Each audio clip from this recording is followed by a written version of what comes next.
இல்லை அது வைல்டாக ஷூட் பண்ணது சார். அந்த சீனே நாங்கள் 15-16 நிமிஷத்தில் ஷூட் பண்ணிட்டோம். இந்த டோட்டல் சீனே 16 நிமிஷத்தில் ஷூட் பண்ணிட்டோம். அது எண்டு வரைக்கும் சார். நாங்கள் எப்படின்னா, நான் அது மேக்ஸிமம் அந்த எண்டிங் லைட்டை வந்து மேக்ஸிமம் எக்ஸ்ட்ராக்ட் பண்ண பார்ப்பேன். எல்லா சினிமாட்டோகிராஃபரும் அதை பார்ப்பாங்க. ஏன்னா அந்த எண்டிங் லைட் தான் ரொம்ப பியூட்டிஃபுல்லாக இருக்கும். ஸோ அந்த ஷாட்டை நாங்கள் எவ்வளோ ஃபாஸ்ட்டாக ஷூட் பண்ண முடியுங்கிறது தான் எங்களோட ஒரு இதாக இருந்துச்சு. நீங்கள் டேஞ்சரின்னு ஒரு படம் வந்திருக்கு, iPhone 5s ஷூட் பண்ணலாம். ஐஃபோனில் வந்து ஸ்டார்டிங்கில் வந்து படத்தில் டேஞ்சரின்னு ஒரு படம் பண்ணலாம், சன்டான்ஸில் செலக்ட் ஆச்சு. ஒரு டிரான்ஸ்ஜெண்டர் பீப்புளை பற்றியான ஒரு படம்.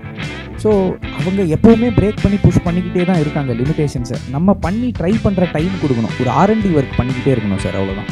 ஒரு கட்டத்தில் இண்டிபெண்ட்டாக ஒரு படம் பண்ணலாம் அப்படின்னு வந்து ஒரு ஐடியா ஒன்று ஃபார்ம் ஆச்சு. அப்போது என்ன எடுக்கலான்ற கேள்வி வந்தது. ஏன்னா நான் என்ன ஃபீல் பண்ணுறேன்னா, இண்டிபெண்ட்டாக எடுக்கும்போது நம்ம ஏதாவது ஒரு கான்செப்டுவலாக கொஞ்சம் ஏதாவது ஒன்று எடுத்து வைக்கணும் முன்னாடி அப்படின்னு நினச்சேன். ஏன்னா ஃபார் எக்ஸாம்பிள், நாங்கள் ஒரு இடத்துக்கு போகிறோம், அந்த ராஜியோட வீடு ஷூட் பண்ணுறதுக்காக போகிறோம். போயிட்டு நாங்கள் எல்லாமே செட் பண்ணோம். லைட் ஏதோ வந்து எங்களுக்கு ஃபேவரபுளாக வரல, நேச்சுரல் லைட்ஸ் வந்து ஃபேவரபுளாக வரல. ஸோ நாங்கள் வச்சுருந்ததே அது 2 நாள் தான். இப்போ என்ன பண்ண போகிறோன்ற ஒரு டவுட்டில் இருந்தோம். சரி, இமீடியட்டாக நம்ம வந்து ஓகே இது இல்லையா, சரிவா நம்ம வெளியில் போய் அதோட ஒரு கிளைமேக்ஸ் ஒரு ஷாட் இருக்கும், அந்த ஷாட் எடுக்கலாம் அப்படின்னு.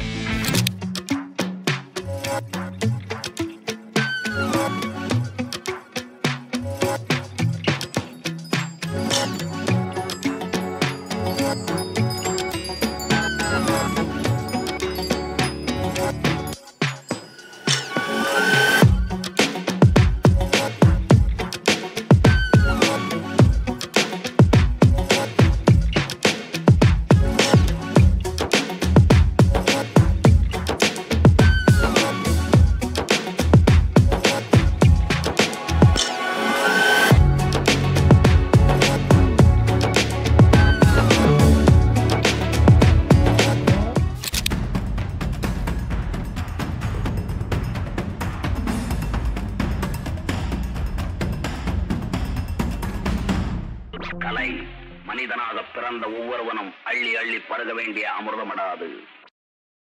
பியூர் சினிமா யூடியூப் சேனலுக்கு நீங்கள் கொடுக்குற பேராதரவுக்கு நன்றி. சினிமா சார்ந்த விஷயங்களை ஒரு லேர்னிங் பர்பஸாக மக்கள் எல்லாருக்கும் கொடுக்குற நோக்கத்தில் இந்த டிஸ்கஷன் எல்லாத்தையும் நம்ம சேனலில் அப்லோட் பண்ணுறோம். இது மட்டும் இல்லாமல் நம்ம சேனலில் இருக்க எல்லா வீடியோஸும் டெக்னிக்கலி யூஸ்ஃபுல்லாகவும் பல பேருக்கு அமைஞ்சிருக்கு. இது தொடர்ந்து உற்சாகமாக செய்கிறதுக்கு உங்களோட சப்போர்ட்டை லைக், ஷேர் அண்ட் சப்ஸ்கிரைப் மூலமாக எங்களுக்கு கொடுங்க. சினிமா கல்வியை ஜனநாயகப்படுத்துகிற நோக்கத்தில் தமிழ் ஸ்டுடியோவோட இந்த முன்னெடுப்பால் பல இயக்குநர்கள், நடிகர்கள், ஒளிப்பதிவாளர்கள் உருவாகியிருக்காங்க. இந்த முன்னெடுப்பு தொடர்ந்து நடக்க பியூர் சினிமாவுக்கு லைக், ஷேர் அண்ட் சப்ஸ்கிரைப் பண்ண மறந்துடாதீங்க.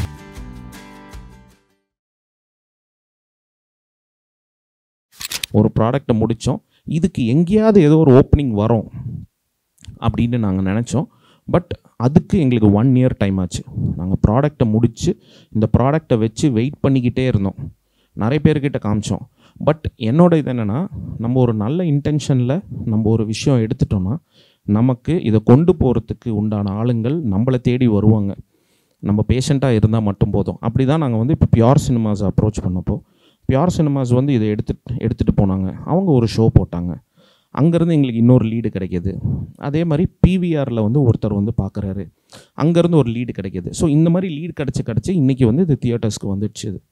ஸோ அதுதான் நான் சொல்லுவேன், டைம் எடுக்கும், டைம் லெங்க்த்தியான ப்ராசஸ். உங்களோட ஷூட்டிங் மட்டும் நீங்கள் சீக்கிரம் முடிச்சிருங்க. ஏன்னா அந்த கண்டினியூட்டி ப்ராப்ளம், ஆர்டிஸ்ட் ப்ராப்ளம் இது எல்லாமே இருக்கும். மற்றது எல்லாமே குவாலிட்டிக்கு நீங்கள் முக்கியத்துவம் கொடுத்து டைம் கொஞ்சம் எடுத்துக்கலான்றது தான் நான் சொல்லுவேன். தேங்க்ஸ்.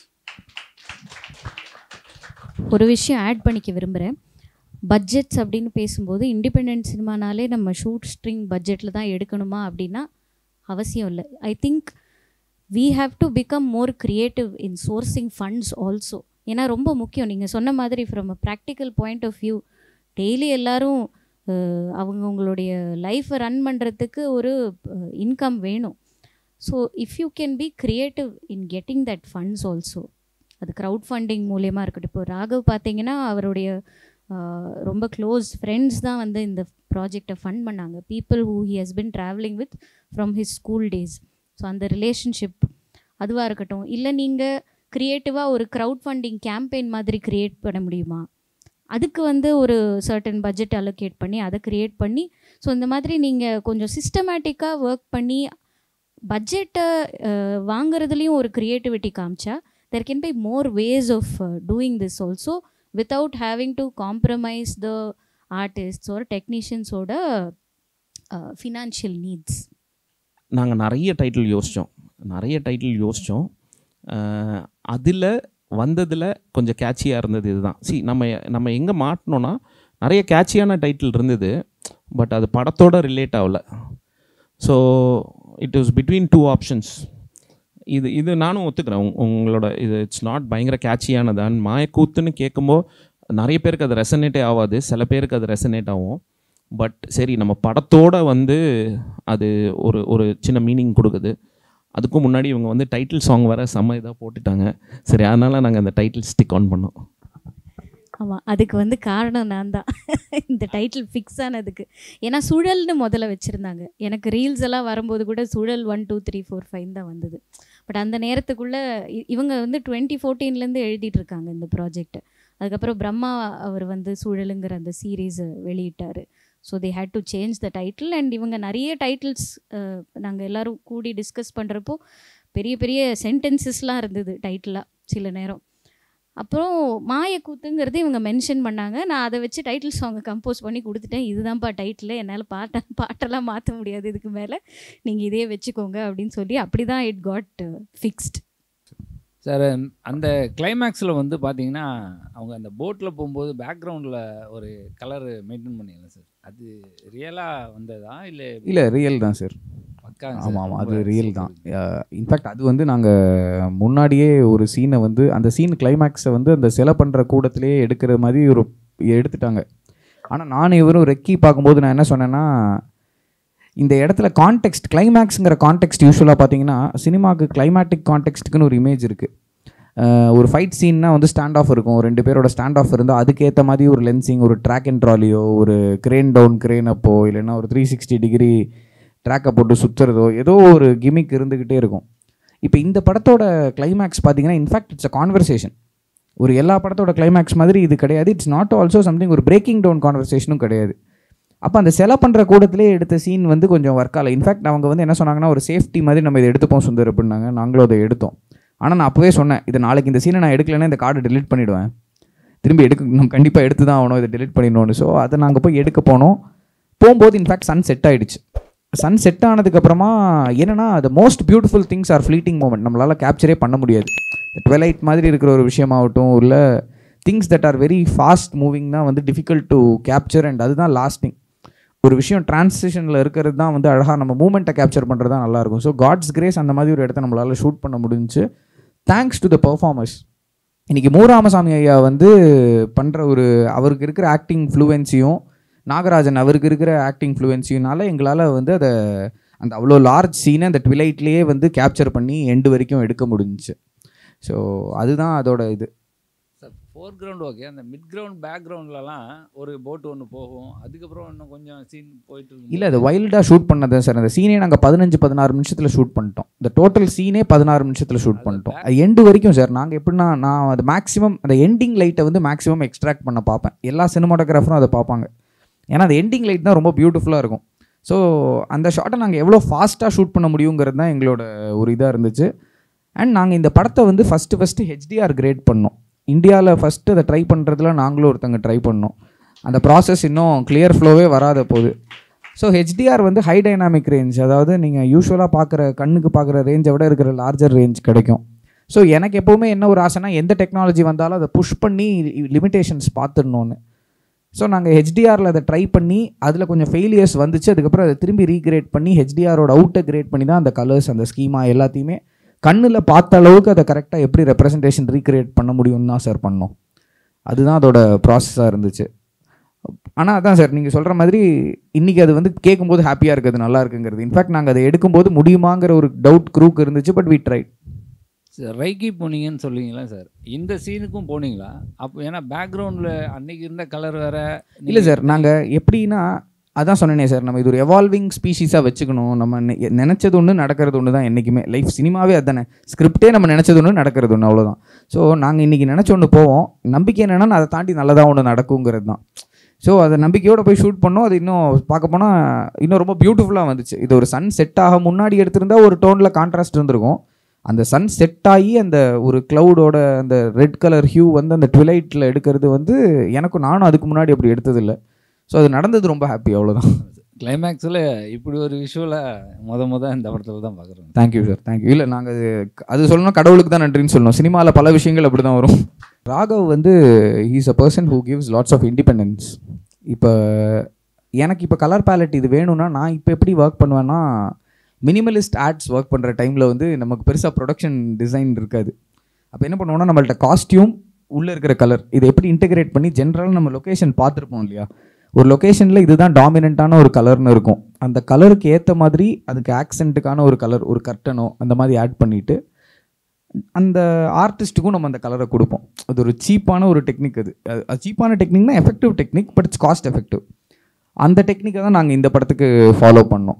ஸோ காஸ்டியூமும் நான் தான் இந்த படத்துக்கு கலர் செலக்ட் பண்ணேன், ப்ரொடக்ஷன் டிசைன் கலர்ஸும் நான் தான் செலக்ட் பண்ணேன். ஸோ எங்களால் என்ன ஃபீஸிபிலிட்டி இருக்கோ அதுக்கு ஏற்ற மாதிரி. இப்போ ஹாஸ்பிட்டல் செட்டப்லாம் நாங்கள் எடுத்தோம்னா அது வந்து ஒரு சீரியல் லொக்கேஷனில் தான் ஷூட் பண்ணுறோம். சீரியல் லொக்கேஷனோட கலர்ஸ் வந்து பயங்கரமாக இருக்கும். அப்போ அந்த லொக்கேஷனுக்கு என்ன கலர் பண்ண முடியும், அந்த ஹீரோயினோட அந்த ராஜி அந்த பொண்ணோட கேரக்டரோட காஸ்டியூம் என்ன, அதுக்கு எப்படி நம்ம பண்ணலாம், அதுக்கு என்ன ஆட் பண்ணி சப்ட்ராக்ட் பண்ணலாம் அப்படிங்கிற ஒரு சின்ன மேத் வச்சு தான் நாங்கள் அதை ஒர்க் பண்ணோம். ஸோ அதில் வந்து ஒரு கன்சிஸ்டன்சி க்ரியேட் ஆகிருக்குன்னு நாங்கள் நினைக்கிறோம். மேபி இப்படி சொல்லலாமா, இப்போ நம்ம கலர் பேலட் ட்ரை பண்ணும்போது அந்த காஸ்டியூமை ஃபஸ்ட்டு நம்ம ஓரளவுக்கு எப்படி ஒரு ஐடியா கிடச்சிச்சுன்னா அதை வச்சு காம்ப்ளிமெண்ட் என்விரான்மெண்ட் க்ரியேட் பண்ணால் அப்படி அப்ரோச் கரெக்டாக இருக்குமா? அப்படி கரெக்ட். கிட்டத்தட்ட சாரிக்கு ப்ளவுஸ் செலக்ட் பண்ணுற மாதிரி தான். நீங்கள் ஒரு கலர் செலக்ட் பண்ணிட்டீங்கன்னா அதை வச்சு மற்றதெல்லாம் ஃபினிஷ் பண்ணிக்கணும். ஒரு பெயிண்டிங் பண்ணுற ஒரு 2 கலர்ஸ் 2 கலர் தியரி மாதிரி பண்ணுறது தான். Okay, thank you. தேங்க்யூ. இன்றைக்கி என்ன சொல்கிறேன்னா, ஒரு ஐஃபோன் உங்கள் பாக்கெட்டில் இருக்கிற ஒரு டிவைஸ் தான். நீங்கள் அதை எடுத்து வச்சுட்டு நீங்கள் ஒரு 90 மினிட்ஸ்க்கோ ஒரு 60 மினிட்ஸ்க்கோ ஃபுட்டேஜ் ஷூட் பண்ணணும். நீங்கள் ஷூட் பண்ணி அதை பியூட்டிஃபுல்லாக காமிச்சிட்டிங்கன்னா எல்லா ப்ரொடியூசரும் கம்மியாக பண்ணிங்கன்னா அவங்களுக்கு லாபம் தானே. அவங்க ஏன் உங்களை கேட்க போகிறாங்க? யோசிச்சு பார்த்தா ஒரு கேபிட்டலிஸ்ட் பாயிண்ட் ஆஃப் வியூவில் நீங்கள் வந்து லார்ஜரான ஒரு சேவிங்ஸ் பண்ணுறீங்க அந்த இடத்துல. நீங்கள் அப்படி பண்ணும்போது என்னென்னா அது யாருக்கு பெனிஃபிஷியலாக போகுதுங்கிறத நீங்கள் யோசிச்சுக்கணும். ஒரு ஐஃபோனில் படம் பண்ணி ப்ரொடியூசருக்கு கொடுக்குறது பெனிஃபிஷியல் அவருக்கா உங்களுக்கான்னு பார்த்தா அவருக்கு தான். உங்களுக்கு பெனிஃபிட்டாக இருக்கிற இடங்களில் நீங்கள் ஐஃபோனில் ஷூட் பண்ணுங்கள். ஒரு ப்ரொடக்ஷன் வச்சுட்டு ஒரு ப்ரொடியூசர் வச்சு பண்ணும்போது இண்டஸ்ட்ரியஸாக போயிடுங்க. உங்களுக்கு எது ஃபீஸிபிளாக ஃபாஸ்ட்டாக இருக்குமோ அதுக்கு போயிடுங்க. ஏன்னா நீங்கள் ஐஃபோன் வச்சு ஷூட் பண்ணும்போது கொஞ்சம் ஸ்லோவர் ஆகிடும். நீங்கள் ஒரு ஹீரோ வச்சு எடுக்கிறீங்க வச்சுங்களேன். ஸ்டீவன் சோடர்பர்க் பண்ணுறாருன்னா அவர் என்ன பண்ணுறாருன்னா, அவர் ஒரு மஜிஷியன். ஸ்டீவன் சோடர்பர்கோட முன்னாடி இருக்கிற படங்கள்லாம் பார்த்துருப்பீங்க. அவரே கேமரா, அவரே டேரக்டர். அவர் பண்ணுறது எப்படி பண்ணுறாருன்னு தெரியாது. எரின் ப்ரோகோவிச்லேருந்து ஓஷன்ஸ் 11லேருந்து ஒன்று ஒவ்வொரு ஜான்ரா வேறு லெவலில் இருப்பார். இப்போ நம்ம பண்ணுறதுக்கு வந்து நம்மளோட ரிக்கிங் அதெல்லாம் அந்த அளவுக்கு நம்மளால் பண்ண முடியுமான்னு தெரியாது. ட்ரையல் பண்ணி பாருங்கள். நீங்கள் டேஞ்சரின்னு ஒரு படம் வந்திருக்கு, ஐஃபோன் 5S ஷூட் பண்ணான். ஐஃபோனில் வந்து ஸ்டார்டிங்கில் வந்த படங்களில் டேஞ்சரின்னு ஒரு படம் பண்ணான், சன்டான்ஸில் செலக்ட் ஆச்சு. ஒரு டிரான்ஸ்ஜெண்டர் பீப்புளை பற்றியான ஒரு படம். ஸோ அவங்க எப்போவுமே பிரேக் பண்ணி புஷ் பண்ணிக்கிட்டே தான் இருக்காங்க லிமிடேஷன்ஸை. நம்ம பண்ணி ட்ரை பண்ணுற டைம் கொடுக்கணும். ஒரு R&D ஒர்க் பண்ணிக்கிட்டே இருக்கணும் சார், அவ்வளோதான். நீங்கள் ரிசர்ச் அண்ட் டெவலப்மெண்ட் ஒர்க்கை கான்ஸ்டன்ட் ப்ராசஸ். சினிமாங்கிறது என்னை பொறுத்த வரைக்கும் ஒரு சயின்டிஃபிக் இருக்கிறது தான். நீங்கள் என்னென்ன புஷ் பண்ண முடியுமோ பண்ணிக்கிட்டே இருங்க. நான் வந்து சந்தோஷ் சிவன் சார் வந்து இந்த டைமில் கோப்ரோலாம் ஃபஸ்ட்டு வர டைமில் சும்மா அவர் எதுக்கு இந்த கேமராவை யூஸ் பண்ணுறாரு அப்படின்னு பார்த்தா, எங்கெல்லாம் கேமரா போகவே முடியாதோ அந்த கேப்லலாம் அந்த கேமராவை வச்சுருவார். இப்போ தண்ணி பாட்டிலுக்குள்ளே போடுவார். திடீர்னு ஏதாவது ஒரு இடத்துல எங்கெல்லாமோ கேமரா நுழையாது அவருக்கு அதிலலாம் வச்சு பார்க்கணுமோ அந்த ஆசையிலலாம் அவர் கொண்டு போய் அதை வச்சுருவார். சொல்லுவார், கொஞ்ச நாள் வச்சு பார்க்குறேன், நல்லா இருக்குன்னா யூஸ் பண்ணிக்கிறேன், எல்லாம் தூக்கி போட்டுருவேன் பேர். ஸோ இதுதான் ப்ராசஸ்ன்னு நினைக்கிறேன். இவங்க எல்லாருமே வந்து ஒரு கட்டத்தில் பயப்படாமல் எதை வேணாலும் பண்ணலாங்கிறவங்க. நான் 20 பட ஷூட்டிங்லலாம் கேள்விப்பட்டிருக்கேன். ஐஸ்வர்யா ராய் வந்து தன்னோட அந்த தலையில் ஒரு பூ வைக்கிற ஷாட் அந்த பாட்டில் நறுமுகையில் வரும். அது கிட்டத்தட்ட மொத்த குரூவும் பேக்கப் டைமில் இருக்கான். அவர் டக்குன்னு போய் அங்கே போய் ஷாட்டு வச்சு அந்த ஐஸ்வர்யா ராய் அவங்கள தலையில் பூ வைக்கிற ஒரு ஷாட்டாவது எடுப்போம், ஏதாவது ஒன்றுக்கு யூஸ் ஆகும்னு அந்த டையிங் லைட் அவர் போய் எடுப்பார். ஃபிலிமில் டையிங் லைட் எடுக்கிறது கஷ்டம், ஏன்னா எக்ஸ்போஷர் டக்குன்னு போயிடும். இப்போ டிஜிட்டல் மாதிரி தூக்கலாம் முடியாது, காலி ஆகிடும். அந்த ஒரு டேர் டு டூ சம்திங்கிறது தான் வந்து எனக்கு தெரிஞ்சு ஒரு நல்ல ஃபிலிம் மேக்கரை கொண்டு வருதுன்னு நினைக்கிறேன். ஸோ அதுதான் we have inspirations from behind. நீங்கள் வந்து பழைய நிறைய நமக்கு தெரியாமல் போனது என்னென்னா, நிறைய film makers, Govind Nihalani, KK Mahajan, எக்கச்சக்க சினிமாட்டோகிராஃபர்ஸ், AK பீர், இந்த மாதிரி நிறைய பேர் இருக்காங்க. அவங்களோட ஒர்க்கெல்லாம் இந்தியன் சினிமாவில் வந்து நார்த்தில் எக்ஸ்போஸ் ஆன அளவுக்கு சவுத்தில் எக்ஸ்போஸ் ஆகலை. நம்ம பாலு மகேந்திரா சாரோட நிறுத்திக்கிட்டோம். அவங்களுக்கு இருக்கிற 4 ரன்னர்ஸ் எக்கச்சக்க பேர் இருக்காங்க. அந்த எக்ஸ்பெரிமெண்ட்ஸ் எல்லாம் நம்ம பார்த்தாலே இப்படியெல்லாம் பண்ணியிருக்காங்களா இவங்க, நம்ம இவ்வளோ புஷ் பண்ண முடியுமாங்கிற லிமிடேஷன்ஸ் பிரேக் பண்ணது நமக்கு தெரியும். So iPhone is a great tool. இன்றைக்கி நீங்கள் ஐஃபோன் விட்டுருங்க, சாம்சங் மொபைல் எதில் வேணாலும் எடுக்கலாம். How do you shoot it, what do you shoot, அவ்வளோதான் அதில் விஷயம். இப்போ உங்களோட இன்டென்ட் வந்து ஆக்சுவலாக அவர் சொன்னார், உங்களுக்கு வந்து சப்கான்ஷியஸாகவே ஒரு இன்டென்ட் இருக்குது அப்படின்ற மாதிரி. இல்லை உங்களோட ஐடியா படி இப்போ உங்களோட இன்டென்ட் என்ன இந்த படத்துக்கு, ஃபஸ்ட்டு ஐடியாவாக இந்த படத்துக்கு என்ன யோசிச்சிங்க, அப்புறம் ஸ்கிரிப்ட் எப்படி மூவ் ஆச்சு அப்படின்னு. இப்போ எனக்கு ஆக்சுவலாக இதை பார்த்தப்போ எனக்கு தோணுனது என்னன்னா, உங்களுக்கு ஒருவேளை ஐடியா வந்து ஃபஸ்ட்டு அந்த ஃபேண்டசி எலிமெண்ட்டாக தான் ஸ்டார்ட் ஆகிருக்குமோன்னு எனக்கு தோணுது.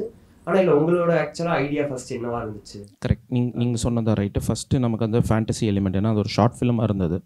2014 நாங்கள் ஒரு ஷார்ட் ஃபிலிமாக பண்ணது. இன்டென்ட்னு சொல்கிறது வந்து அது தோன்ற ஒரு விஷயம் இல்லை, நம்ம வந்து அது கல்டிவேட் பண்ணுற விஷயம்.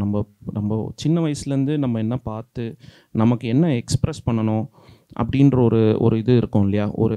அங்கே ஏதோ ஒரு விஷயம் நடக்குது, அது நீங்கள் ஒரு மாதிரி ப்ராசஸ் பண்ணலாம், நான் ஒரு மாதிரி ப்ராசஸ் பண்ணலாம். அதுக்கு ஏகப்பட்ட ஃபேக்டர்ஸ் இருக்குது நம்மளை அது இன்ஃப்ளூயன்ஸ் பண்ணுறதுக்கு. ஸோ அதுதான் நம்மளோட இன்டென்ட்டை ட்ரைவ் பண்ணுறதுன்றது. ஸோ எனக்கு ஒரு ஐடியா வந்துச்சு, அந்த ஐடியாவை சுற்றி நம்ம ஒரு விஷயத்த சொல்கிறோம், அது என்ன சொல்கிறோன்றது அண்ட் அது எவ்வளோ ஹானஸ்ட்டாக சொல்கிறோன்றது தான் வந்து நான் அந்த இன்டென்ட்டாக நான் பார்க்குறேன். அதுதான் இன்டென்ட்டாக பார்க்குறேன். ஸோ உங்கள் கொஸ்டின் ஆன்சர் பண்ணோன்னா ஃபஸ்ட்டு இன்டென்ட்ன்றது நேச்சுரலாக இருந்த ஒரு விஷயம். ஒரு ஐடியா வருது, அதை சுற்றி நம்ம வந்து ஒரு கதையை எழுதுறோம். அப்படியே ஆமாம் சார். ஆக்சுவலாக அப்புறம் இன்னொரு கொஸ்டின் உங்களுக்கு, இது எனக்கு ஆக்சுவலாக இது கேட்கலாமான்னு தெரியல. அந்த ஒரு ஆட்டோ புக் பண்ணி ஆக்சுவலி கார் புக் பண்ணியிருப்பாங்க, அந்த டைமில் ஆட்டோ வந்துடும், அந்த டீ கடையில் வெயிட் பண்ணுற ஒரு சீனு. இது ஆக்சுவலாக நார்மலாக சில பேர் சொல்லுவாங்களே, ஒரு ஷார்ட் வைக்கணும்னா இப்படி இருக்குன்னா அது இந்த மாதிரி இந்த மீனிங் சொல்லணும் அப்படிலாம் சொல்லுவாங்க. எனக்கு அதை பற்றி அவ்வளோ நாலேஜ் இல்லை. அந்த சீனில் ஆக்சுவலாக ஒருத்தங்க டீ கொடுத்துட்டு போயிடுவாங்க, பட் அவர் அந்த கிளாஸ் ஹோல்ட் பண்ணி அது சூடாக இருக்குன்னு விட்டுருவார். அந்த கிளாஸ் உடஞ்சிருக்கும், 2 உடஞ்சிருக்கும். அடுத்த ஷாட் எப்படி இருக்குன்னு பார்த்தீங்கன்னா, லோ ஆங்கிளில் அந்த கிளாஸ் பக்கத்தில் வச்சுருப்பீங்க, ஆட்டோ அப்போ தான் வந்து ஸ்டாப் ஆகும். அந்த ஷாட் அப்படி தான் வைக்கணுமா? அதுக்கு இல்லை நீங்கள் அதுக்கு என்ன அர்த்தத்தில் வச்சிங்க? நம்ம நார்மலாக ஒரு கிரியேட்டிவ் ப்ராசஸாக வைக்கிறேன். இல்லை, நான் வந்து என்ன யோசிப்பேன்னா, ஸ்டோரி கண்டினியூட்டி பார்ப்பேன். நான் ரொம்ப அந்த கட் பாயிண்ட் எனக்கு ரொம்ப முக்கியம்னு நான் யோசிப்பேன். ஸோ டக்குன்னு விழுது, அடுத்த கதையில் இருக்கிற லைன் என்ன, ஸ்கிரிப்டில் இருக்கிற அடுத்த லைன் ஆட்டோ வருது, அப்போ அது ஏன் ஆட்டோ வரதை இன்னொரு லைனில் வைக்கணும்? உடஞ்ச ஷார்ட்டோட இந்த கிளாஸ் உடஞ்சிருக்கு, அந்த இம்பாக்ட்லேயே ஆட்டோ உள்ளே வந்துட்டுருக்கு. ஸோ ஸ்டோரி இன்னும் ஃபாஸ்ட்டாக நம்ம பிரிட்ஜ் பண்ணுறோம். இன்ஃபேக்ட் ஆனால் அந்த இதில் நீங்கள் கேட்டிங்கன்னா, அங்கே ஒரு விஷுவல் ஸ்டோரி டெல்லிங் ஒன்று ட்ரை பண்ணியிருப்போம், நான் ரொம்ப சட்டிலாக ட்ரை பண்ணியிருப்போம். லைக் அது என்ன ட்ரை பண்ணியிருந்தீங்க? அந்த சீனில் பார்த்தீங்கன்னா, அந்த 2 கேரக்டர் மூஞ்சிலையும் ரெட் கலரில் ஒரு லைட் எரியும். நீங்கள் அந்த சீனை நல்லா நோட் பண்ணி பார்த்தீங்கன்னா, 2 கேரக்டரோட ஃபேஸ்லேயும் ஒரு ரெட் லைட் வரும். ஒரு டே லைட்டில் ரெட் லைட் வராது. கிட்டத்தட்ட என்ன ஹிண்ட் பண்ண ட்ரை பண்ணேன்னா, அந்த இது ஏதோ ஒரு அமானுஷ்யமான ஒரு விஷயம், திஸ் இஸ் லார்ஜர் தென் லைஃப்ங்கிற ஒரு விஷயத்தை ஹிண்ட் பண்ணுறதுக்காக அந்த இடத்துல 2 கேரக்டர் மேலேயும் ரெட் லைட் வரும். அதுக்கு ஒரு லாஜிக்கல் இதுவும் இருந்துச்சு, அங்கே சன்லைட் வந்து ரெட் வாலில் பட்டு பவுன்ஸ் ஆகுது. ஸோ அந்த எனக்கு 2 ஆப்ஷன் இருக்குது அந்த இடத்துல, சிம்பிளான ஆப்ஷன். ஒன்று, அந்த ப்ளீடை நான் வந்து ஒரு டெக்னிக்கல் சினிமாட்டோகிராஃபராக கட் பண்ணலாம், அந்த ப்ளீடு வேணாம் எனக்கு அது அசிங்கமாக இருக்குன்னு நான் கட் பண்ணலாம். இல்லைனா இந்த ப்ளீடை நான் எப்படி யூஸ் பண்ணுறது, இதில் ஏதாவது ஒரு விஷயம் நடக்குதா அப்படின்னு நான் யோசிக்கும் போது, அந்த ரெட்டில் வந்து ஓகே இதில் நம்ம ஒன்று ஹிண்ட் பண்ண முடியும், இந்த டீ கடை தான் அதுதான் ஒரு ஜங்ஷர், அந்த இடத்துல அந்த ஜங்ஷனுக்கு அதுதான் யூஸ் பண்ண முடியும் போது, அந்த 2 கேரக்டர் ஃபேஸில் அந்த பாயிண்டில் மட்டும் பார்த்தீங்கன்னா ரெட் லைட் வரும். அந்த ரெட் லைட்டை லாஜிக்கலாகவும் யூஸ் பண்ணி இது பண்ண, பட் அது நோட்டீஸ் பண்ணணுங்கிறதுக்காக பண்ணல, but someday when people notice, இந்த இடத்துல இப்படி ஒரு டிஃபரன்ஷியேஷன் இருக்கோங்கிறதுக்காக ஒன்று பண்ணோம். ஆனால் நீங்கள் கேட்ட அந்த கிளாஸ் பிரேக்கிங் அந்த ஆட்டோ அரைவிங் ஜங்ஷன் தான் கிட்டத்தட்ட கட்டிங் ரிதம்காக தான். டக்குன்னு கட் பண்ணால் ஆட்டோ உடனே உள்ளே வருது அப்படிங்கிற அந்த ஃப்ளோ, நெக்ஸ்ட் லைன் உடனே ஸ்கிரிப்டில் ட்ரான்ஸ்லேட் பண்ணுறதுக்கு தான். ஓகே. இல்லை ஏன்னா சம்டைம்ஸ் சில இன்டர்வியூலாம் சில பேர்லாம் சொல்லுவாங்க, இந்த ஒரு ஃப்ரேமில் இப்படி ஒரு பொருளை காட்டணும்னா அந்த பொருள் வந்து ஒரு கதைக்கு ஒரு மீனிங் சொல்லணும் அப்படின்ட்டு. அப்போ அந்த டீ கிளாஸ் உடஞ்சி அங்கே இருக்கும், அது டீ கிளாஸ் உடஞ்சிருக்கு, அந்த டைமில் ஆட்டோ வரன்றதுக்கு ஏதாவது கனெக்ட் இருக்குது, அந்த மாதிரி இதை யோசிச்சு வச்சிங்களா? இல்லை லைக் அது அடுத்தடுத்து அந்த ஒரு கட்டு? நான் வந்து ஸ்டோரி மூமெண்ட்காக தான் ஷார்ட் கம்போஸ் பண்ணேன் அந்த இடத்துல. இன்ஃபேக்ட் நம்ம நிறைய சின்ன சின்ன விஷயம்லாம் வச்சுருப்போம். நீங்கள் அந்த டீ கடைக்குள்ளே வர அந்த பாட்டு கேட்டிங்கன்னா, கடவுள் ஒரு நாள் உலகுக்கான தனியாக போனாரா அப்படின்றது. ஸோ இந்த மாதிரி சின்ன சின்ன விஷயம்னா, he is also going to go for a journey. அவரை கடவுள்னு சொல்லிட்டு இருப்பார். இப்போ அங்கேருந்து ஆரம்பித்து ஒரு ஜேர்னி போகிறாருன்ற மாதிரி. ஸோ இந்த மாதிரி சின்ன சின்ன விஷயம், இந்த சீனுக்கு என்னெல்லாம் க்யூரியாசிட்டி நம்ம ஆட் பண்ண முடியுமோ அது அத்தனையும் நம்ம வந்து சின்ன சின்னதாக அது பண்ணி வச்சுருப்போம். சிலது நோட் பண்ணுவாங்க, அது அப்படியே இது. ஆக்சுவலாக எனக்கு முதல்ல கொண்டு வந்த எடிட் வாஸ் 50 minutes, 50 நிமிஷம்ல 90 இருந்ததா, 50 இல்லையா? அப்படியா? இன்னும் சுருக்கமாக இருந்தது. கடகடன்னு ஓடும் சீன் டு சீன். அதுக்கப்புறம் மியூசிக் ஸ்பேஸ் நிறைய க்ரியேட் பண்ணாங்க. அது வந்து அவர் நாகுரான் எடிட்டர் பார்த்து அவர் வந்து பண்ணது. He created a lot of emotional space in the movie. ஏன்னா இவங்க 2 பேரும் பார்த்தீங்கன்னா படத்தோடையே ரொம்ப வருஷமாக ட்ராவல் பண்ணிகிட்ருக்காங்க. ஸோ நம்ம மைண்டில் நமக்கு எவ்வளோ ஒரு விஷயத்த ஃபெமிலியர் ஆகிறோமோ இன்னும் ஃபாஸ்ட்டாக ஓட ஆரம்பிக்கும் அந்த தாட்ஸ். அதுதான் படத்துலேயும் நான் பார்த்தேன் ஃபர்ஸ்ட் எடிட்டில். அதுக்கப்புறம் they improved it and became this length. நமக்கு ஒரு ரைட்டிங் ப்ராசஸ்லேயே நமக்கு தெரிஞ்சிடும் கிளியராக இந்த கதைக்கு இவ்வளோ போதும் அப்படின்னு சொல்லிட்டு. ஸோ அதில் நம்ம வந்து ஒரு ஸ்டிக் ஆன் பண்ணி அதை கொஞ்சம் டிஸ்கஸ் பண்ணி நிறைய ஃபீட்பேக்ஸ் வாங்கினாலே நமக்கு ஒரு கிளாரிட்டி வந்துடும். அண்டு நான் எப்படி பார்ப்பேன்னா, நாங்கள் இந்த ப்ராஜெக்ட்டுக்கு அது பண்ணலை, பட் ஜென்ரலாக எப்படி பார்ப்பேன்னா, ஒரு எடிட்டரை வந்து நம்ம ஃபஸ்ட்டே இன்வால்வ் பண்ணணும் அப்படின்றது. ஸ்கிரிப்ட் முடித்த உடனே நம்ம ஒரு எடிட்டரை இன்வால்வ் பண்ணி அவர்கிட்ட கொடுத்துட்டோன்னா மெயினாக இண்டிபெண்ட் மாதிரி ஒரு செட்டப்புக்கு நமக்கு ரொம்ப யூஸ்ஃபுல்லாக இருக்கும். எது தேவையோ அதை மட்டும் நம்ம ஃபோக்கஸ் பண்ணி நம்ம எடுப்போம்னு நினைக்கிறேன். இப்போ ஷான் பேக்கர்னு ஒரு வெரி வெரி உலகளாவிய இண்டிபெண்ட் ஃபிலிம் மேக்கர் இருக்கார். அவர் தான் அனோரா எடுத்து, I think it's the first independent film to win an Oscar. அவரோட படங்கள் எல்லாமே அவரே டைரக்ட் பண்ணுவார், அவரே ஷூட் பண்ணுவார், அவரே எடிட்டும் பண்ணுவார். But he has been traveling with his movies and he has been able to also bring out a convincing editing. நம்ம ஒரு ஆடியன்ஸாக அதை பார்த்து கன்வின்ஸ் ஆகிறோமா, அந்த என் ப்ராடக்ட் கன்வின்சிங்காக இருக்கா, ஒரு பெர்ஸ்பெக்டிவ் லூஸ் ஆகுது, இது ஒரு ஃப்ரெஷ் பெர்ஸ்பெக்டிவ் வேணும் அப்படிங்கிற நேரத்தில் you bring on a fresh perspective.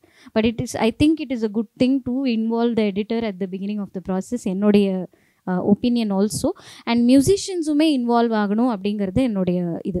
And இப்போ நான் பண்ணிகிட்ருக்கிற ப்ராஜெக்ட்ஸ், ஷாத் அலி அப்படிங்கிற ஒரு ஹிந்தி டைரக்டர் இருக்கார், அவரோட ஒரு ப்ராஜெக்ட் பண்ணிகிட்ருக்கேன்.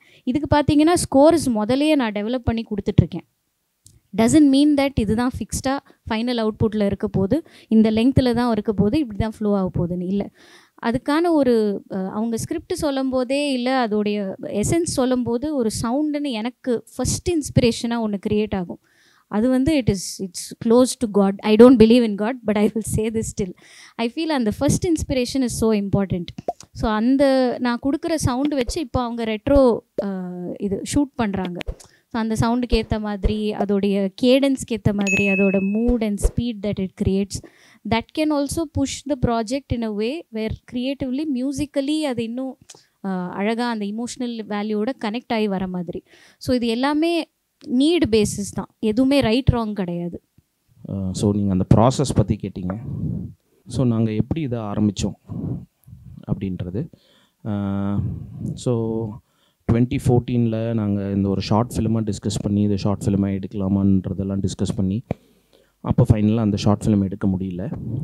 அதுக்கப்புறம் வேறு ஆல்டர்னேட் ஷார்ட் ஃபிலிம்ஸ் எல்லாம் எடுத்து ஒரு கட்டத்தில் இண்டிபெண்ட்டாக ஒரு படம் பண்ணலாம் அப்படின்னு வந்து ஒரு ஐடியா ஒன்று ஃபார்ம் ஆச்சு. அப்போது என்ன எடுக்கலான்ற கேள்வி வந்தது.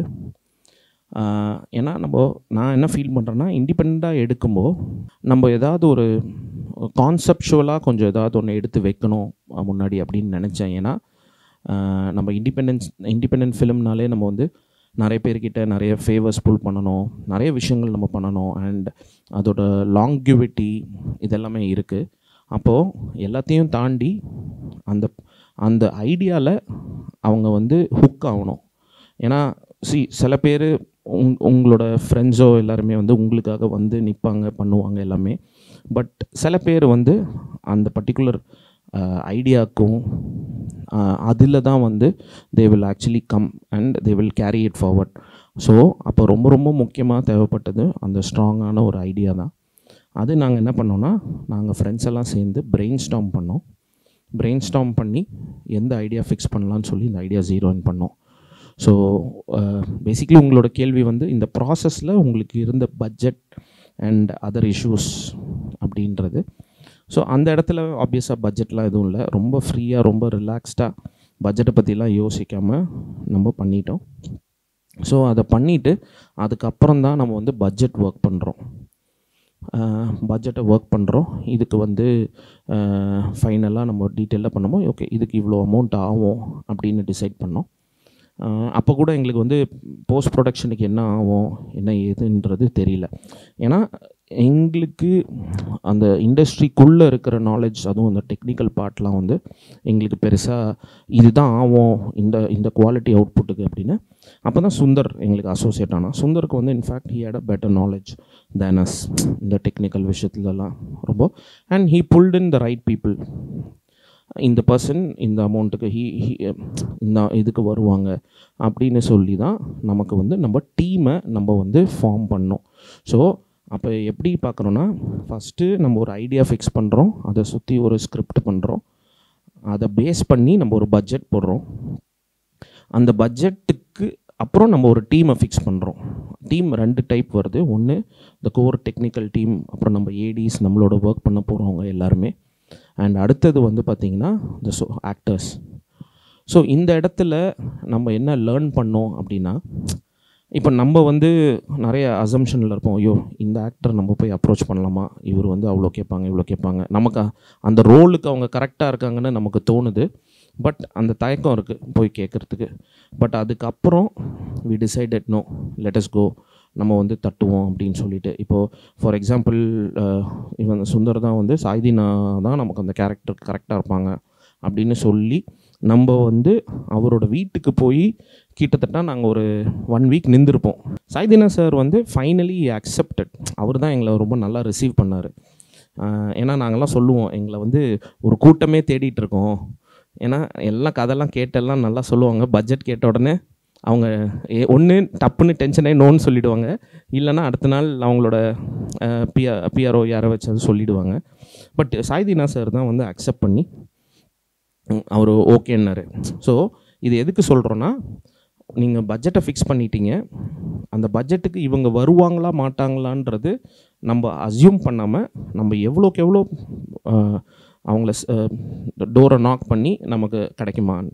ஸோ இந்த இடத்துலையும் வந்து பார்த்திங்கன்னா நமக்கு பட்ஜெட்டாக நமக்கு எதுவும் தேவையில்லை. I mean the expenditure part, it is all நம்மளோட செல்ஃப், நம்மளோட அட்டெம்ப்ட், நம்ம ட்ரை பண்ணுறதுன்ற மாதிரி இருந்தது. அப்புறம் நம்ம டீமை ஃபிக்ஸ் பண்ணியாச்சு. இது நெக்ஸ்ட்டு வந்து லொக்கேஷனில் ட்ரைவ் பண்ணுறோம். இந்த லொக்கேஷனில் வந்து முழுக்க லைவ் லொக்கேஷன்ஸாக நம்ம எவ்வளோக்கு எவ்வளோ வைக்கிறோமோ அது வந்து it will not only add flavour to ours narration, also cost எஃபெக்டிவாகவும் இருக்கும் அப்படின்றது. ஏன்னா எங்களுக்கு அதுதான் வந்து பயங்கரமாக ஹெல்ப் ஆச்சு. பட் சில இடம் வந்து பார்த்திங்கன்னா, இப்போ நம்ம ஒன்று இந்த லொக்கேஷன் இப்படி இருக்கலாம் அப்படின்னு, ஸோ அதில் ஒரு சினிமோட்டோகிராஃபர் வரும்போது அவர் இல்லை இது வேறு மாதிரி இருக்கலாம். ஸோ அப்போ ஒரு காமன் கிரவுண்ட்ஸ் எடுத்து நம்ம அதை வந்து மாற்ற வேண்டிய ஒரு சூழ்நிலை. அந்த இடத்துல மேபி நமக்கு அங்கே ஒரு ஆர்ட் டிபார்ட்மெண்ட்டில் யாராவது தேவைப்பட்டால் நம்ம வைக்கலாம் அப்படின்றது. ஸோ லொக்கேஷன் வைஸ் நம்ம வந்து மோஸ்ட்லி லைவ் லொக்கேஷன்ஸ் இப்படிலாம் நம்ம வந்து போனோம். ஸோ அங்கேயும் வந்து நமக்கு காஸ்ட்டாக டில் நவ் நம்ம ட்ராவல் பண்ணது எல்லாமே 0 காஸ்ட் தான். There was no cost involved in any of these process. அதுக்கப்புறம் coming to the actual shoot, நம்ம இந்த ஷூட்டு தான் வந்து நம்ம எவ்வளோக்கு எவ்வளோ வந்து ப்ரிப்பேர்டாக நாங்கள் போனோமோ அவ்வளோக்கு அவ்வளோ it was we were able to achieve what we wanted. இதுலேயும் we went some days without planning, அங்கே அடி வாங்கணும், இது எல்லாமே இருந்தது. ஏன்னா அந்த இடம் தான் நமக்கு வந்து ஃபஸ்ட்டு காஸ்ட் இன்வால்வ் ஆகிற இடம். அண்டு இப்போது எங்களுக்கு வந்து 23 டேஸில் எங்களோட பர் டே காஸ்ட் 10,000லேருந்து 1.5 to 1.8 lakhs வரைக்கும் இருந்தது. இட் டிபெண்ட்ஸ் ஆன் நம்ம ஆர்டிஸ்ட்டு, நம்ம கொண்டு வர எக்யூப்மெண்ட்ஸ் எல்லாமே. ஸோ அது எல்லாமே வந்து என்ன தான் பிளான் பண்ணாலுமே நமக்கு அதுலேருந்து வர சில ஹிண்ட்ரன்சஸ் இருக்கும். அதுக்கு நம்ம ரெடியாக இருக்கணும். ஃபார் எக்ஸாம்பிள் நாங்கள் ஒரு இடத்துக்கு போகிறோம், அந்த ராஜியோட வீடு ஷூட் பண்ணுறதுக்காக போகிறோம். போயிட்டு நாங்கள் எல்லாமே செட் பண்ணோம். லைட் ஏதோ வந்து எங்களுக்கு ஃபேவரபுளாக வரல, இந்த நேச்சுரல் லைட்ஸ் வந்து ஃபேவரபுளாக வரல. ஸோ நாங்கள் வச்சுருந்ததே அது 2 நாள் தான். இப்போ என்ன பண்ண போகிறோன்ற ஒரு டவுட்டில் இருந்தோம். சரி, இமீடியட்டாக நம்ம வந்து ஓகே இது இல்லையா, சரிவா நம்ம வெளியில் போய் அதோட ஒரு கிளைமேக்ஸ் ஒரு ஷாட் இருக்கும், அந்த ஷாட் எடுக்கலாம் அப்படின்னு டக்குன்னு அந்த ஒரு கால் எடுத்தோம். நம்ம வெளியில் போனால் வந்து நமக்கு ஒரு பியூட்டிஃபுல்லான ஒரு லொக்கேஷன் ஒன்று அமைஞ்சது. படம் பார்த்தவங்களுக்கு தெரியும், அந்த லாஸ்ட்டில் அந்த அப்பா பொண்ணு வந்து ஜாயின் பண்ணுறோட ஒரு இடம். ஸோ அது வந்து நாங்கள் வேறு என்னமோ ஷூட் பண்ணோன்னு நினச்சி போயிட்டு அது அங்கே ஃபீஸிபிளாக இல்லாததுனால நம்ம ஸோ அந்த மாதிரி ஒன்று நம்ம வந்து வச்சுக்கணும் அப்படின்றது தான் ஒரு ஆப்ஷன் நம்ம வந்து வச்சுக்கணும். அண்ட் அந்த இடத்துல தான் அங்கேருந்து தான் நமக்கு வந்து காஸ்ட் இன்வால்வ்மெண்ட் ஆரம்பிக்குது. So there will be days equipment எடுத்துகிட்டு போயிட்டு நம்மளால் ஷூட் பண்ண முடியாமல் நம்ம வந்த டேஸும் இருக்குது. ஏதோ ஒரு சேலஞ்சினால் நம்ம ரோட்டில் ஷூட் பண்ணுறோம், பப்ளிக் பிளேசஸில் ஷூட் பண்ணுறோம். ஸோ இதெல்லாமே வந்து வந்துடும். ஸோ அதுக்கப்புறம் நம்ம ஷூட்லாம் முடிச்சதுக்கப்புறம் போஸ்ட் ப்ரொடக்ஷனில் நம்ம வந்து இட்ஸ் ஆல் அபவுட் நெகோசியேஷன். நம்ம கரெக்டாக கிளியராக நம்ம சொல்லிவிட்டு நம்ம நெகோஷியேட் பண்ணி நம்ம புல் பண்ணுறது தான். ஸோ எங்களோட காஸ்ட் நீங்கள் சொல்கிற அந்த பட்ஜெட் இன்வால்வ்மெண்ட்ஸ் மெயினாக எங்களுக்கு ஸ்டார்ட் ஆகிறது ப்ரொடக்ஷனில் தான். அது வரைக்கும் we ensure that we kept it 0 budget, no budget இன்வால்வ்டுன்ற மாதிரி 0 பட்ஜெட் வச்சுட்டு போஸ்ட் ப்ரொடக்ஷனில் அதுக்கப்புறம் மார்க்கெட்டிங். ஸோ மார்க்கெட்டிங் எங்களுக்கு இவ்வளோ பெரிய சேலஞ்சாக இருக்கும்னு நாங்கள் நினச்சி பார்க்கல.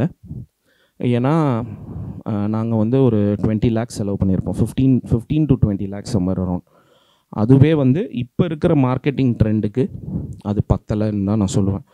இப்போ இந்த சோகால் மார்க்கெட்டிங் அவங்க ஸ்பெண்ட் பண்ணுறாங்க இல்லையா, அதுக்கு வந்து அது it was not sufficient enough. ஆனால் when you make an independent film, when you make ஒரு நல்ல இன்டென்ஷனில் when you make a movie, there will come so many people to shout along with you, which made the movie visible. இந்த படம் வந்து நம்ம spend பண்ண மார்க்கெட்டிங்னால இது இந்த reach வந்ததுன்னு சொல்ல, இதை சார்ந்து இப்போ வந்து ஃபஸ்ட்டு பியூர் சினிமா எடுத்து அவங்க நமக்காக ஒரு ஷோ போடணுன்ற அவசியமே இல்லை. அவங்க அங்கே போட்டு அங்கே வந்த ஒரு குரூப் ஆஃப் பீப்புள் அவங்க வேர்ட் ஆஃப் மவுத்தில் சொல்லி அங்கேருந்து இன்னொரு குரூப் வந்து, ஸோ இந்த மாதிரி நமக்காக கத்துறதுக்கு நிறைய பேர் வருவாங்க. அந்த ஒரு நம்பிக்கை தான் எங்களுக்கு. ஸோ அது நடந்தது. ஸோ அதனால் அந்த அளவு எங்களுக்கு ஓரளவுக்கு ரீச் கிடச்சிது. ஸோ இதுதான் அந்த ஹோல் ஜேர்னி இன் ஷார்ட் நான் சொல்லணும்னா. நீங்கள் ப்ராடக்டோட குவாலிட்டியை பார்த்தாவே தெரியுது, you have not compromised on any of the craft. 23 crafts இப்போ ஏலேருந்து எல்லாமே பண்ணியிருக்கீங்க. கரெக்ட். எல்லாத்துலேயுமே நெகோஷியேஷன் அப்படின்ற பாயிண்டில் அப்படி தான் பண்ணியிருக்கீங்க. கண்டிப்பாக. நீங்கள் இப்போ ப்ரொடக்ஷன் மேனேஜர் யூஸ் பண்ணீங்களா இல்லை யூஸ் பண்ணல? இல்லை, இதில் வந்து ஆக்சுவலி என்னோடய ஃப்ரெண்டு தான் வந்து இதோட எக்ஸிக்யூட்டிவ் ப்ரொடியூசராக வந்து ஒர்க் பண்ணான். Okay okay. And he is a producer also, ராகுல் மூவி மேக்கர்ஸ். அவனுக்கு அது வரைக்கும் ஃபிலிம் சம்மந்தப்பட்ட எந்த ஒரு எக்ஸ்பீரியன்ஸும் கிடையாது. சரி ஓகே ஃப்ரெண்டு பண்ணுறான், ஃப்ரெண்டுக்காக நம்ம வந்து இறங்குவோம் அப்படின்னு சொல்லி அவன் he is into business. But இது வந்து ஒரு நியூ ஃபீல்டு. அவன் இறங்கி பர்ஃபெக்டாக பண்ணான். அதுதான் வந்து இந்த இடத்துல இன்னொரு விஷயம் என்ன ஸ்ட்ரெஸ் பண்ணணும்னு நினைக்கிறேன்னா, இப்போ நம்மளோட ப்ராஜெக்டை ரன் பண்ணுற ஒரு எக்ஸிக்யூட்டிவ் ப்ரொடியூசரோ இல்லை ஒரு ப்ரொடக்ஷன் கண்ட்ரோல் பண்ணுறவங்களோ, இது வந்து I'm not generalising, not always, but ஆனால் நம்ம சினிமாக்குள்ளே இருக்கிற ஒரு பர்சன் வரும்போது அவங்க ஆல்ரெடி வேறு ஒரு மைண்ட் செட்டில் இருப்பாங்க. அவங்கள கொண்டு வந்து இதை அச்சீவ் பண்ணுறதுன்றது ரொம்ப கஷ்டம். So it is I feel அந்த ஒரு ஹேண்ட்ஸ் அண்ட் ஃபீட்டோட நாலேஜ் மட்டும் இருக்கிற any new person who wants to do it can do இட்ன்றது தான். நான் that will be more easier than ஒரு சினிமா பர்சன் வந்து பண்ணுறது. அவங்களுக்கு ஒரு experience plus they can if they are good at negotiation it helps. Correct. நீங்கள் மார்க்கெட்டிங்கில் ஃபேஸ் பண்ண சேலஞ்சஸ்ங்கிறது என்ன sir, to be pure specific? நாங்கள் எங்கள் ப்ராடக்டை வெளியில் கொண்டு வர்றதே எங்களுக்கு ஒரு சேலஞ்சாக இருந்தது. என்னென்னா, நாங்கள் ஒரு கண்டென்ட் பண்ணோம், எங்களை பொறுத்த வரைக்கும் we wanted it to be reach to the audience, எங்களுக்கு வைடர் ஆடியன்ஸ். அப்போ நாங்கள் வந்து இப்போ ஒரு ஓடிடி போகும்போது ஓடிடி இப்போ என்ன சொல்கிறாங்க, நீங்கள் தியேட்ரிக்கல் போயிட்டு வாங்க அப்படின்றாங்க. ஸோ நாங்கள் தியேட்ரிக்கல் போகிறதுக்காக வரோம். அங்கே இருக்கிற டிஸ்ட்ரிபியூட்டர்ஸ் எல்லாம் இல்லை, இது ஹீரோ வேல்யூ இல்லை, ஃபேஸ் வேல்யூ இல்லை, நாங்கள் இதை எடுக்க மாட்டோம் அப்படின்றாங்க. ஸோ நாங்கள் அங்கேயும் ஸ்டக் ஆகிருக்கோம், அங்கேயும் போக முடியாது, இங்கேயும் போக முடியாதுன்ற ஒரு சிச்சுவேஷன் வருது. தென் வி டிசைட், ஓகே இப்படி இருக்குது, இல்லை இவ்வளோ நம்ம ஃபண்டு போட்டோம், let's put some more fund and நம்மளே ரிலீஸ் பண்ணிக்கலாம் அப்படின்ற மாதிரி ஒன்று வரும்.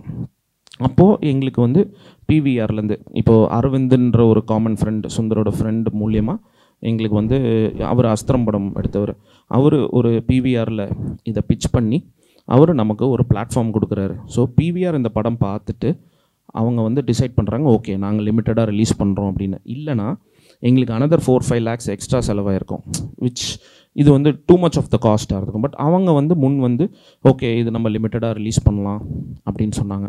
ஸோ கம்மிங் பேக் டு மார்க்கெட்டிங்னு வரும்போது இப்போ வந்து பார்த்திங்கன்னா மார்க்கெட்டிங் வந்து ஒரு பெரிய சேலஞ்சாக இருக்குது.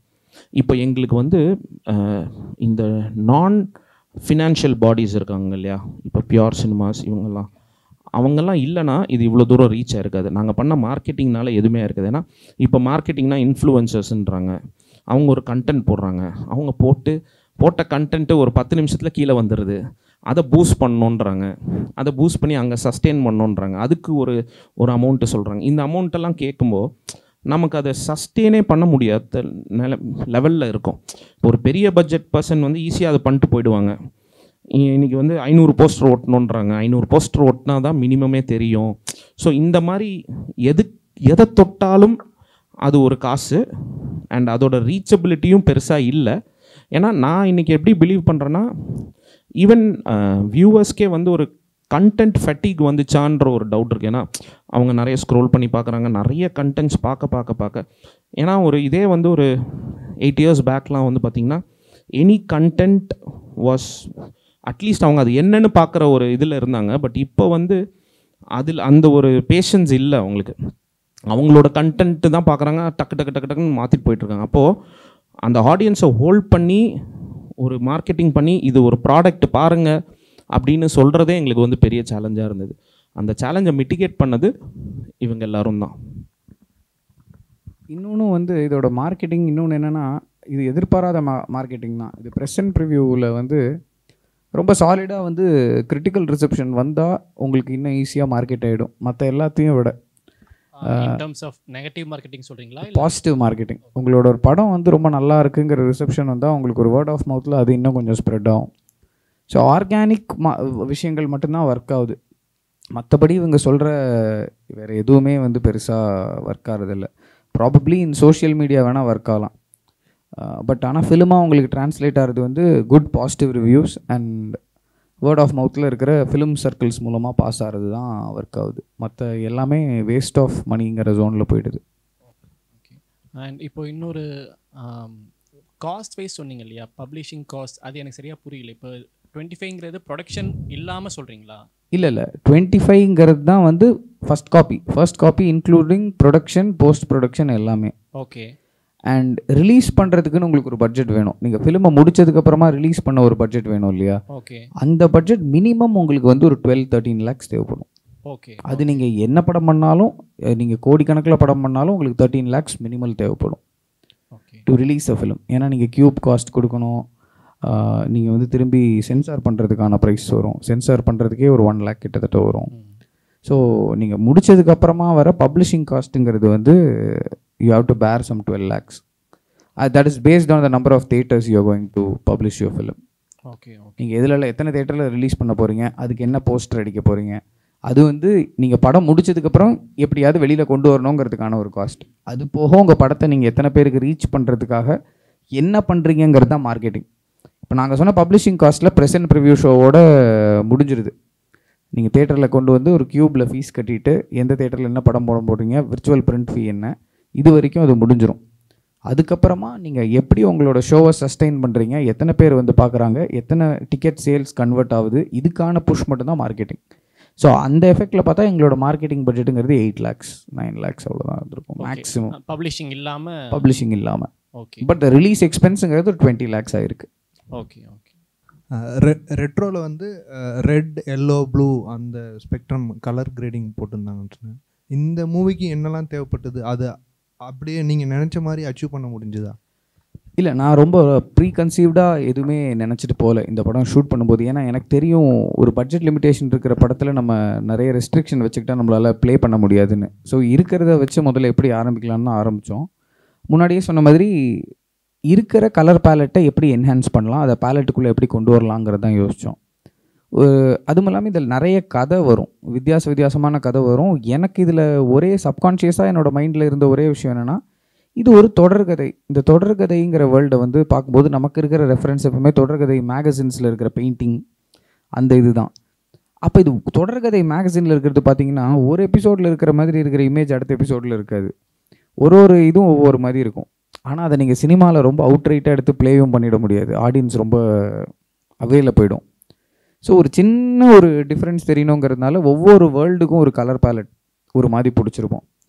இப்போது ராஜி அவங்க வேர்ல்டுக்கான கலர்ஸ் நேச்சுரல் கலர்ஸ் தான் இருக்கணும், அதுக்குள்ளே ஒரு ப்ரௌன் பேஸ்டல்ஸ் அந்த பேலட், ஒரு ரெட் ஒரு ப்ரிடாமினண்ட்டாக ஒரு சில இடங்களில் அப்படி போயிருக்கும். இப்போ தனபால் அவரோட கதை எடுத்துக்கிட்டிங்கன்னா நிறைய நைட்ஸ் அண்ட் சன் இந்த மாதிரி ஒரு கேங்ஸ்டர் இன்ஃப்ளூயன்ஸ் இருக்கிற மாதிரி சில டார்க்கரான ஜோன்ஸ் போயிருப்போம்.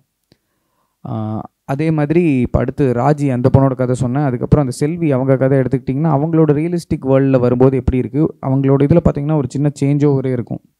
From the world where she lives அதுலேருந்து அவங்க கிராஸ் ஆகி ஒரு அப்பார்ட்மெண்ட் மாதிரி இருக்கிற ஒரு சொசைட்டி மூவ் பண்ணும்போது எப்படி இருக்குங்கிறது வரும். ஸோ இந்த கலர்ஸில் ஒரு சேஞ்ச் வரும். ஆனால் ப்ரிடாமினெண்ட்டாக அதில் க்ரீன் இருக்கும். ஸோ இதுதான் எங்களோட ஐடியாவாக இருந்துச்சு. அங்கே இருக்கிறதுல இருக்கிற பேலட் எப்படி இம்ப்ரவைஸ் பண்ணி ஜாரிங்காக இல்லாமல் எப்படி கொண்டு வரலாம்.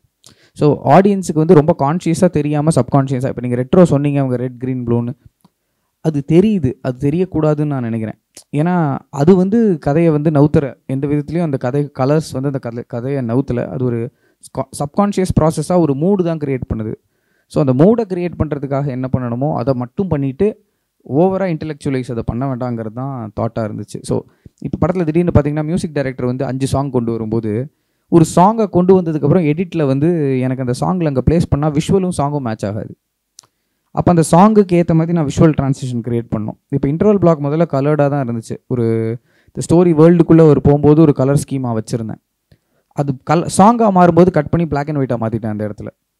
ஸோ அது ஒரு டூ அண்ட் ஃப்ரோ ப்ராசஸ். படம் ஒவ்வொரு தரமும் உங்களுக்கு என்ன நடக்குது எது நடக்குதுன்னு தெரிய அதோட இம்ப்ரவைசேஷன் பண்ணிக்கிட்டே வரது தான் வந்து ப்ராப்பரான ரூட் நினைக்கிறேன். Especially on a small budget film. ஆனால் also on big budget film edit the cinematography colour and music has to gel well. அது நடக்கலைன்னா அது எங்கேயோ இது எங்கேயோங்கிற மாதிரி தனித்தனியாக இருக்கும். There is no synergy. அந்த சினர்ஜி வரதுக்காக நம்ம ஒர்க் பண்ண வேண்டிய ஒரு நெசசிட்டியில் தான் இன்றைக்கி இருக்கும். ஏன்னா சினிமா இன்றைக்கி வந்து it's an evolved craft after a very long period. அப்போ அதை நம்ம பல நேரங்களில் மறந்துடுறோமோ, அந்த சிங்க் கொண்டு வர வேண்டிய ஒரு நெசசிட்டி வருது. இல்லை இந்த ரெட்டு வந்து அதை தான் ப்ரிஸ்கிரைப் பண்ணுது அப்படிங்கிறது இந்த படத்தில் நான் எங்கேயாவது எஸ்டாப்ளிஷ் பண்ணினா மட்டும்தான் அது இங்கே ஒர்க் ஆகும். கிட்டத்தட்ட நமக்கு செட்டப் பே ஆஃப் மாதிரி தான். We have to give a கலருக்கு இருந்தால் கூட ஒரு லாஜிக் கொடுக்கணும். இல்லைன்னா அது சப்கான்ஷியஸாக எந்த அளவுக்கு அதை உங்களை வந்து கொண்டு வருதுங்கிறது மட்டும்தான் அதோட ஸ்டோரி வேல்யூவில் எந்த லெட் மோட்டிவாக இருக்கட்டும் கதையில் எதுக்குன்னு எஸ்டாப்ளிஷ் பண்ணணும். இல்லைனா நான் என்ன வேணாலும் அதை நான் எடுத்துக்கலாம். சிம்பாலிசமில் இருக்கிற பிக்கஸ்ட் ப்ராப்ளமே அதுதான். ஒரு சிம்பிள் சொன்னால் அந்த சிம்பிள் எதுக்கு சொல்கிறோங்கிறது எனக்கு தெரியணும். ஏன்னா என் கல்ச்சரல் ஐடென்டிட்டியில் ஒரு கிராஸுங்கிறது வேறு, யூரோப்பில் அந்த கிராஸோட மீனிங்கே வேறு, இட்டாலியில் எடுத்துக்கிட்டால் அந்த கிராஸோட மீனிங் வேறு. அப்போ ஒவ்வொரு கான்டெக்ஸ்ட்டுக்கும் அந்த கிராஸுங்கிறதே வேறு மாதிரி மாறுது. So any symbolism, colour, element எதுவாக இருந்தாலும் ஸ்டோரி வேர்ல்டில் நான் என்ன டிஃபைன் பண்ணுறேன் அதை பொறுத்து மாறிடும். ஒரு சயின்ஸ் ஃபிக்ஷனில் நான் ஒரு கிராஸை வந்து போர்ட்டராக கூட காமிக்கலாம். ஒரு இடத்துலேருந்து அதை பிடிச்சா வேறு எங்கேயோ போகிற மாதிரி கூட காமிக்கலாம். ஸோ அதோட மீனிங் அங்கே மாறிடுது. ஸோ அது வந்து யூனிவர்சலாக அப்ளை ஆகாதுங்கிறேன். இன்றைக்கி நீங்கள் இவரோட அபோகலிப்ஸ் நவ் அந்த படத்தில் எடுத்துக்கிட்டால் பர்பிள் கலர் வந்து எங்கே வந்து டெத்து நடக்க போக முன்னாடியும் வரும். அதுக்கு ஒரு புக்கே இருக்குது. When there is purple it's death அப்படின்னு ஒரு புக்கே இருக்குது. ஒரு கலர் தியரி புக் இருக்குது.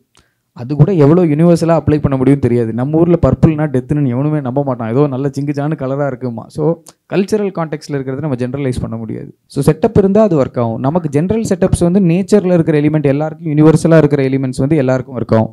லைக் க்ரீன், ஒரு க்ரீனுங்கிறத காமிக்கும்போது இப்போ செவத்தில் க்ரீன் அடிச்சுட்டு ரொம்ப நம்ம பசுமையான ஒரு இதை காமிக்கிறோன்னு சொன்னால் காமிக்க முடியாது. It is false. ஆக்சுவலாக அந்த க்ரீனுங்கிறது நீங்கள் நேச்சரில் பார்க்கும்போது மட்டும்தான் ஒர்க் ஆகும்.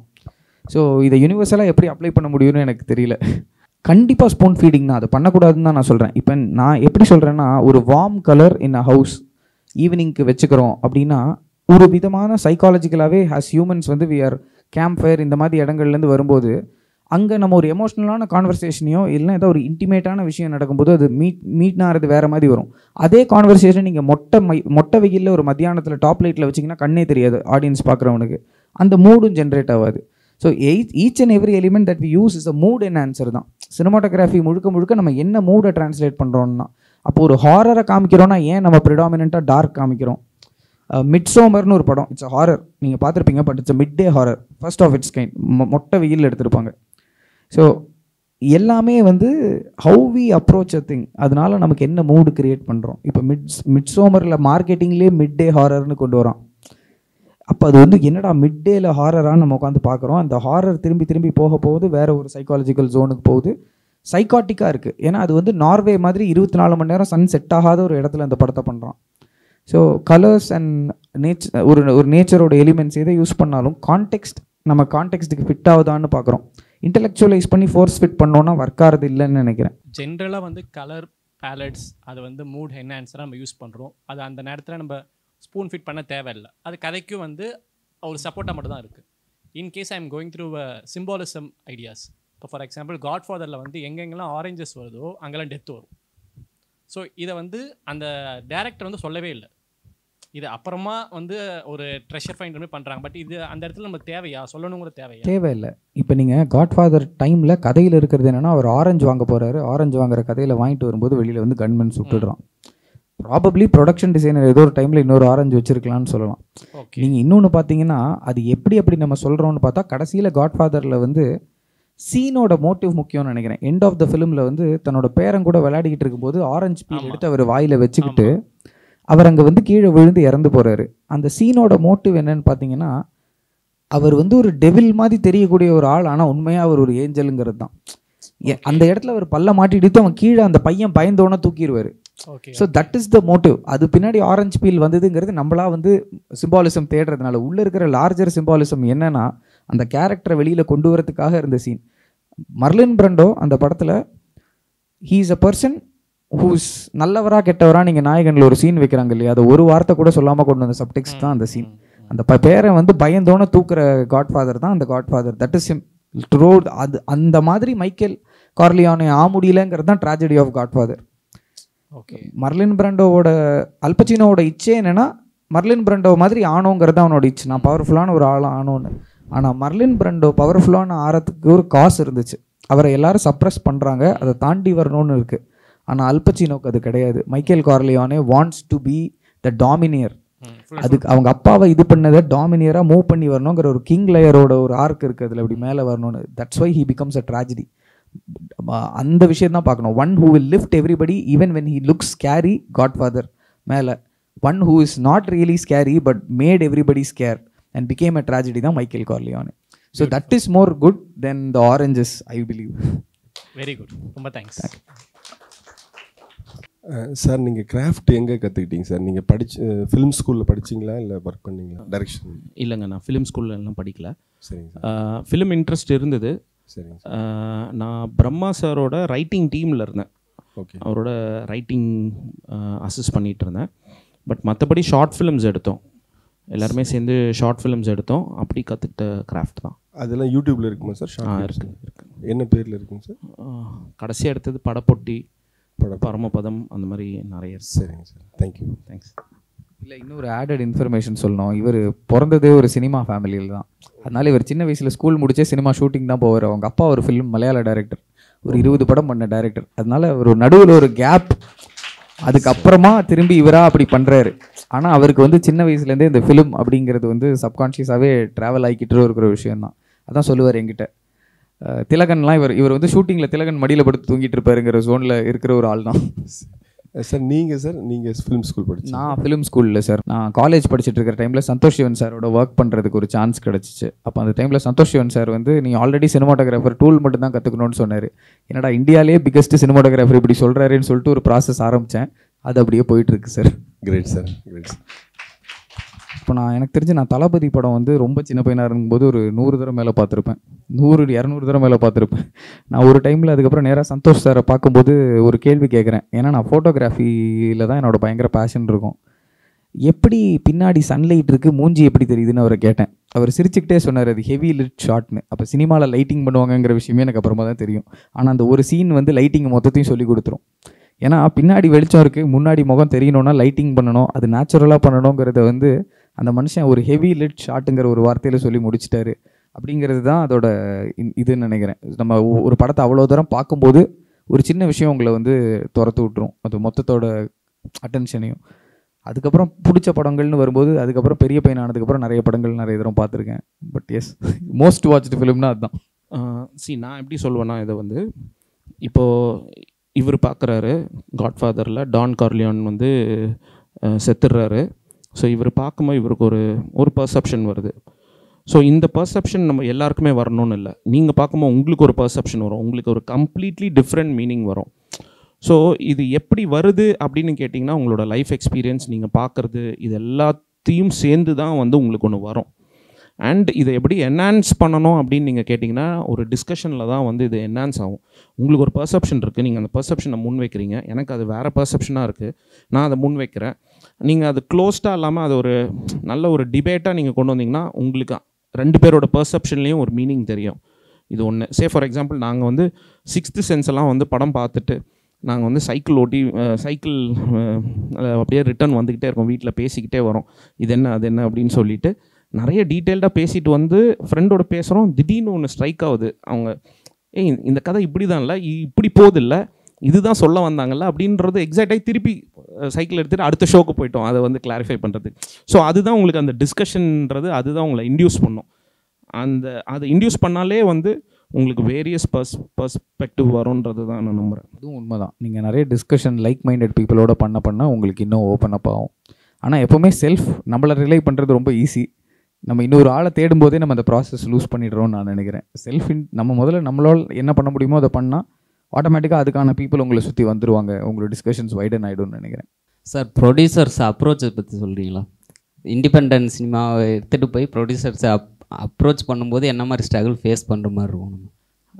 அதை பற்றி நான் ரைட்டான ஆளான்னு எனக்கு தெரியல. ஏன்னா எனக்கு எப்படி அமைஞ்சதுன்னு நான் சொல்கிறேன். எனக்கு இப்போ ஹானஸ்ட்டாக ப்ரொடியூசர் எப்படி அப்ரோச் பண்ணணுன்னு தெரியல. ஏன்னா நம்ம அந்த ஒரு நாங்கள்லாம் இண்டஸ்ட்ரிக்குள்ளே இல்லைன்னு சொல்லுவேன். இண்டஸ்ட்ரிக்கு வெளியிலேருந்து ஷார்ட் ஃபிலிம்ஸ் எடுத்துகிட்டு இருந்தோம்.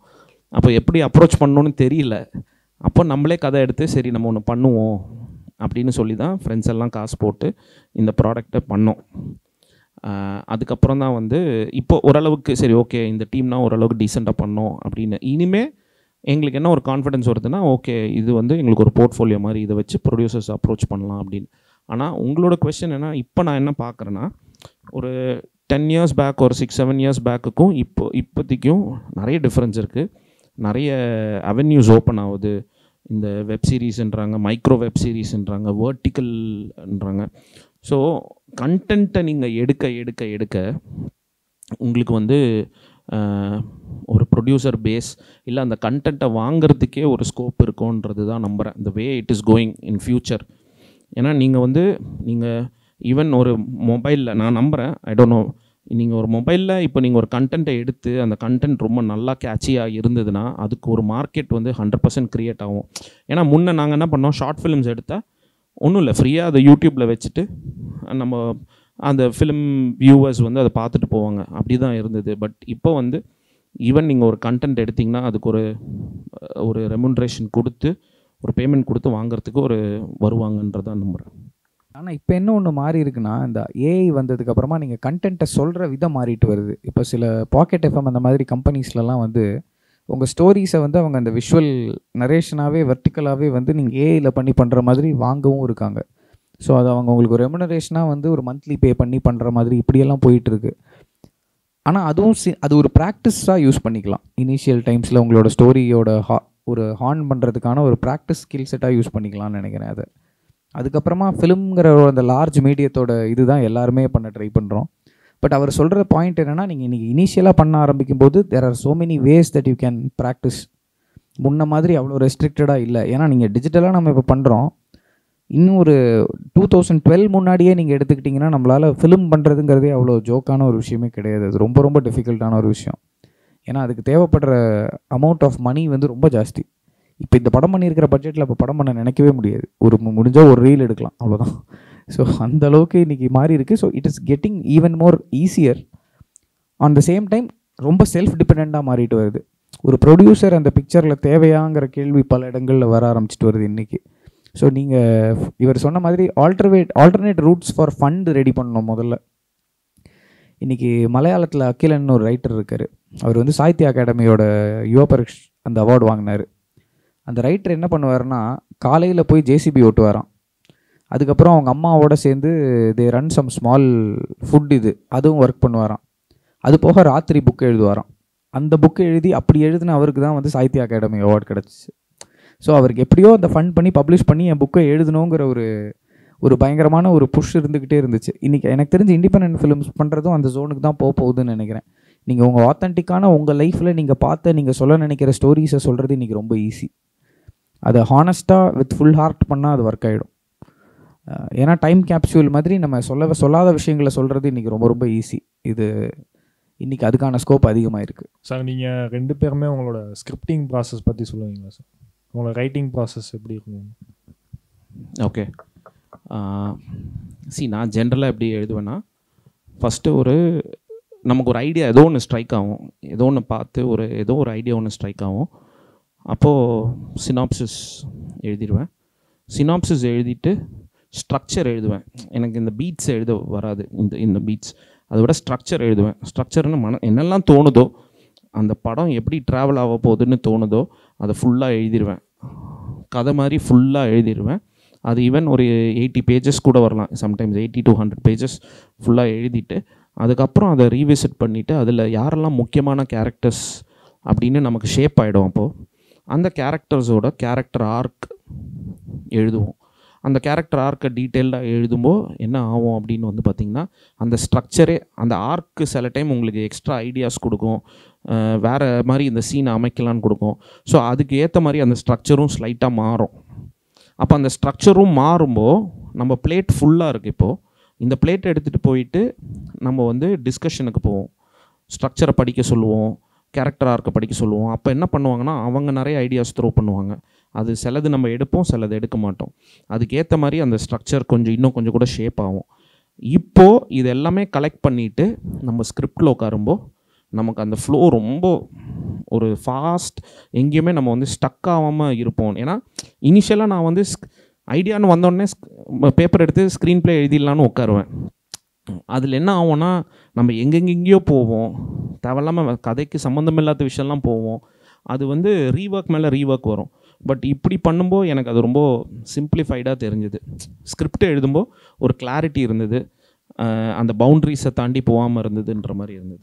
அப்படி தான் பண்ணும் சார். இல்லை சார், நீங்கள் கேட்குற விஷயத்துக்கு வந்து சாய்ஸ் ஆஃப் லென்சிங் தேவையில்லை. நீங்கள் சொல்கிற விஷயம் என்னென்னா, இப்போ கூழாங்கல் படத்தில் அந்த பையன் வாயில் கூழாங்கல் வச்சுருக்கிறது இமேஜரி, அது சப்ஜெக்டாக உள்ளே என்ன இருக்குங்கிறது தான். இப்போ மியூசிக்கில் ஒரு ராகத்தில் ஜீவஸ்வரம்னு சொல்கிறாங்க இல்லையா, இந்த ஒரு நோட் இருந்தால் இது எல்லாமே அந்த ராகமாக கேட்கும், இல்லைன்னா கேட்காதுன்னு. நீங்கள் அந்த மாதிரியான ஒரு விஷயத்த சொல்கிறீங்க. இன்ஃபேக்ட் அப்போ இந்த கதையோட கோர் என்ன, அந்த எசன்ஸ் என்ன, அந்த எசன்ஸ் வெளியில் வரதுக்கான ஷார்ட் என்னங்கிறது தான் நீங்கள் கேட்குறது. அது வந்து ஸ்டோரி டெல்லிங்லேயே ஆரம்பிச்சிருது. மறக்காம சப்ஸ்கிரைப் பண்ணிடுங்க.